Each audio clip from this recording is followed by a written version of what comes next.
betting clubs, the closing stretch. I'm Diane Knox-Bayless, and well, I'm going to introduce the guys in their very tropical destination of Abu Dhabi this week.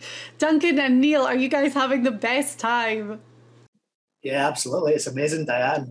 Although we got here yesterday and it was a bit cold, actually. There was some people walking about with bubble hats on. But thankfully, the sun has come out and I've still managed to get sunburnt, even though it's not been all that sunny. So, yeah, we're having amazing. I am very impressed. We always have to mention Neil's attire at the start of the show, and there's nothing I can say about the polo shirts. Nothing bad about them because the branding is on point, guys. Pulled it out of the bag for the trip and got a holiday haircut match. Did you have a holiday pint at the airport on the way out? Several. Okay. We were so jet lagged yesterday. Felt like a zombie most of the day, so it was good to actually enjoy it today, and we got the weather too. Yeah, well, let's talk about that because you were at the DP World Tour. It was the Abu Dhabi tournament, and it's literally just finished as we're recording this. So how was the action out on the course? Oh, fantastic. We had Rafa Cabrera-Bello tipped up at the start of the week at 100 to 1. So he gave us a real run for our money. If it wasn't for two pulled iron shots, just as he played 15 and 16, he would have had a really decent chance. But yeah, great run for our money at 100 to 1, and obviously a full each way place, which is always nice. Okay, what are you guys going to do next out there? We're going golfing tonight. Yeah. Night golf. Okay. In Abu Dhabi. There'll be plenty of videos on social media, don't worry. Okay, living the dream. Right, well, we have to talk about the PGA Tour because stateside, it's the American Express. Now, it's in Palm Springs.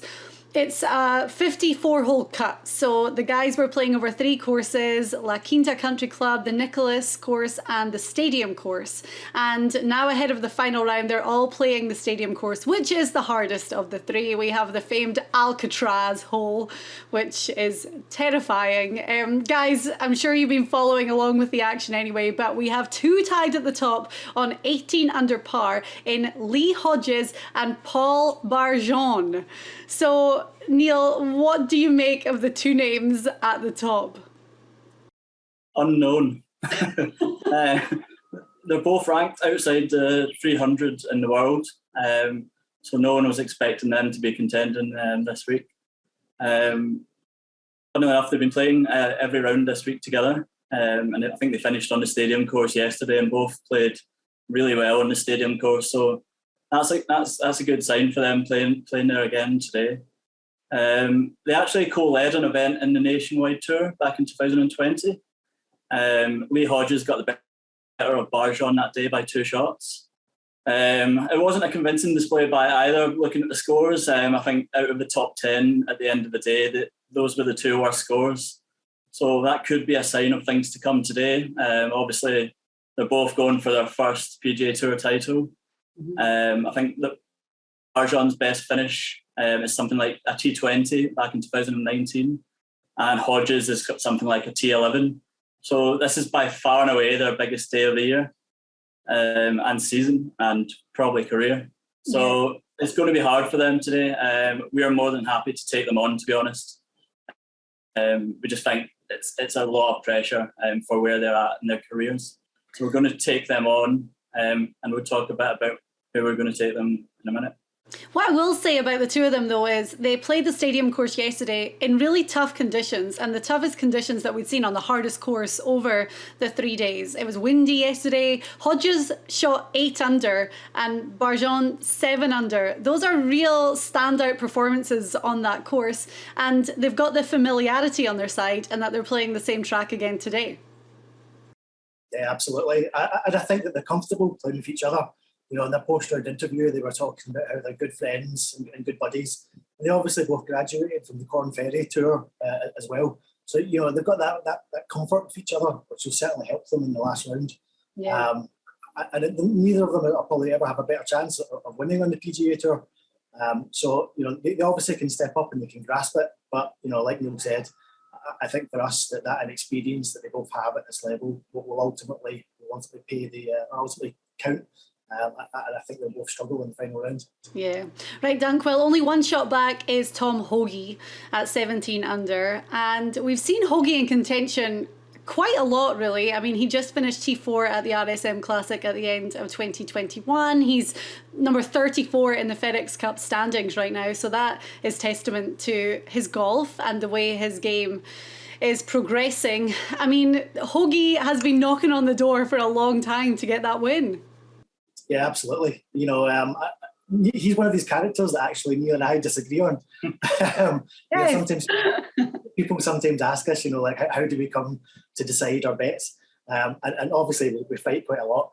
But Tom Hoge is one of these real, like, salt and pepper, you know, kind of characters for us. And I hate Tom Hoge. I don't rate him very much at all. Whereas Neil was a big Tom Hoge fan. Okay, we're going to get both sides of the story here then. I think Tom Hoge under pressure is particularly susceptible to kind of Sunday collapse. You know, he was at Northern Trust and the RSM that you mentioned, and he had so-so performances. And then at the start of 2021, he was close to contention at another Pro-Am, actually, at Pebble Beach. You know, he was 2 shots off the lead going into the final round, and he slipped down to something like 12th, I think. So for me, I would take on Tom Hoge, you know, any Sunday, whereas Neil was slightly less bullish. Okay. So he was one that we ended up overlooking this week. We came to a consensus. Oh, so you won, Neil. You had to cave in a little bit. Hold your brother. Okay, right. So, well, Neil, who are you looking at then to really make moves and contend today? Before we look at having another bet today, we're already in a fabulous position. We've got Seamus Power was our headline selection this week. So we tipped him up at 33-1. So he's in a brilliant position. As Duncan talked about, we don't kind of... Hoge isn't the best under pressure, I'll admit that. But I think he is due a win. He's got about 7 or 8 top 5s now in the PGA Tour. It's kind of like one of those ones, it's only a matter of time before he eventually gets over the line, I think. Yeah. But we think Power is he's just playing the best golf of his life at the moment. He must have so much confidence. So we're hopeful he can get over the line. The one thing I'll say, he only shot 3 under par at the stadium course, I believe. So he will need to go lower than that probably to get the job done today, but fingers crossed. Okay. And Power is only 2 off the pace at 16 under right now. So, right, let's dive a little bit further down then and look at some of the other names. Yeah, so there's a strong chasing pack at 15 under. So 3 back from the leaders, I think 3 of which have already won in the PGA Tour. So Hudson Swafford was one we looked at and we really thought about. He's playing some great stuff this week. He was available at 22-1. But ultimately, we've looked back at the history of the tournament, in particular the last couple of years. And Patrick Cantlay made a charge from well off the pace last year. I think he shot 61. And it took a really good performance from Siwoo Kim that day to keep him at bay. And something similar happened the year before as well. Abraham Ansar shot a 63 in the final round and really made a run at Andrew Landry. So we're seeing a sort of a theme there, and we think the cream could rise today. And now we've been offered great odds on Patrick Cantlay and John Ram, who are 14-1 and 20-1 respectively. So I think taking a chance on both of them today could be a great option. So that's what we've advised. Okay. Well, the thing with Cantlay is he's only 4 shots back. And as you say, he had a bad day yesterday. I mean, shooting 72. We're not used to seeing Cantlay's putter being cold. And that's exactly what happened on Saturday for him. And the same with Ram too. I mean, the two of them could be significantly better. I mean, Ram hold a great long putt on 18 to finish. And that was definitely the highlight of his day. So there's, as you say, there has been this kind of trend. What I will say, though, I had a dream on Monday night. I know. I had a dream on Monday night that Hudson Swafford won, okay? And I, put it out of my head completely until I was watching the coverage yesterday and saw the leaderboard and was like, oh my gosh, he's in a tie for 5th. Right, maybe for all the viewers, just put a saver bet on Hudson Swafford. $5 or something, just cover your stakes. We don't want to lose Hudson Swafford wins today. Okay, and it was Martin Luther King Day in the US this week, so starting with I Have a Dream, there could be some good vibes there. Right, Neil, any other bets then? Yeah, so if you want an outside play from a bit further back, some each way value or top 5, top 10, we've advised Davis Riley, who's an up-and-coming player on tour. I think I read a quote about him actually. Will Zalatoris said it's just a matter of time before this guy hits the top. He's got an amazing swing. He doesn't really have many faults to his game, and he's only going to keep getting better and better. So he's 5 back from the leaders.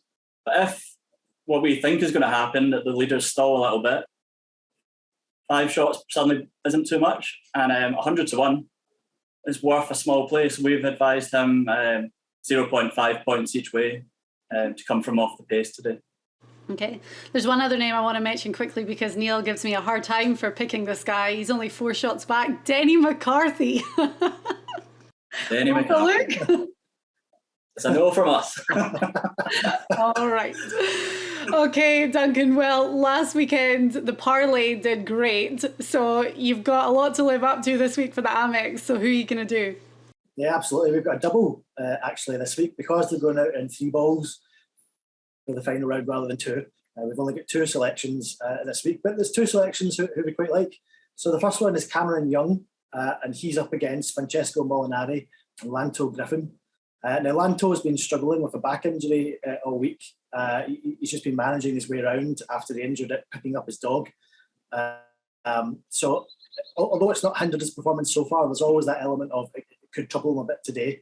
And Cameron Young is a fantastic closer, a fantastic round 4 player. You know, he won twice last year on the Corn Ferry Tour, and he really impressed at the Sanderson's Farms at the end of last year as well. So we really like Cameron. I think he's a good shout. You know, Francesco Molinari is obviously a quality player, but he's been missing in action for the last couple of years. Cameron's probably worth a shout, I think, in that 3 ball. In terms of the other one that we like, we've gone for Grayson Sigg, and he's up against Martin Traynor and Charles Howell III. Now, Grayson is a player that we really like. We think that he's going to go into big things in the next couple of years on the PGA Tour, and he started this week really well. Before a 73 yesterday at La Quinta, really halted him in his tracks.